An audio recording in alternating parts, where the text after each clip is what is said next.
ఎందుకంటే ప్రూఫ్ ఇంకేం అవసరం లేదు. అయినా వైసీపీలోని నాయకులకి ఒక మునిశాపం ఉంది.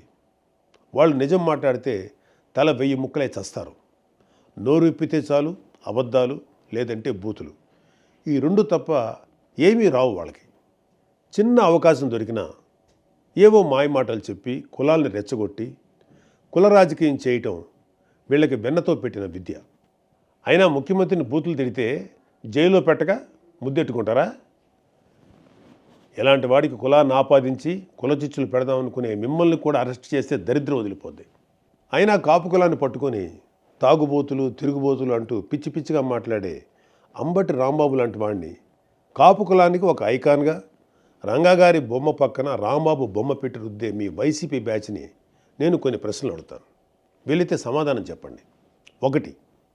2024 ఎలక్షన్లో గ్రేటర్ రాయలసీమలో అంటే పాత ప్రకాశం, నెల్లూరు, చిత్తూరు, కడప, కర్నూలు, అనంతపూర్ ఈ 6 జిల్లాల్లో దాదాపుగా 15-20% బలిజ కాపు ఉన్నా కూడా ఒక్క ఎంపీ సీటు కూడా ఇవ్వలేదు.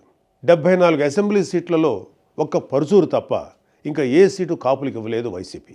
ఈ వైసీపీ కాపు నాయకులు ఒక్కరైనా అంటే అంబటి కానీ పేర్ని నాని కానీ జగన్ని ప్రశ్నించారా? 2.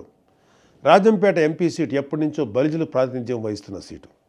వైఎస్ రాజశేఖర రెడ్డి గారి స్నేహితుడు అన్నయ్య గారి సాయి ప్రతాప్ కూడా అక్కడి నుంచి గెలవడమే కాకుండా కాంగ్రెస్ హయాంలో కేంద్ర మంత్రిగా కూడా అయ్యారు.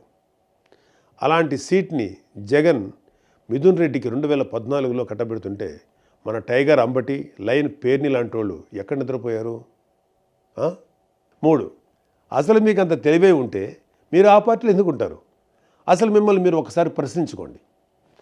పవన్ కళ్యాణ్ గారిని ఓడించమని పిఠాపురంకి మిథున్ రెడ్డిని పంపాడుగా, అదే బూతులు తిట్టడానికి ప్రెస్ మీట్ పెట్టమని మిమ్మల్ని పంపేవాడు.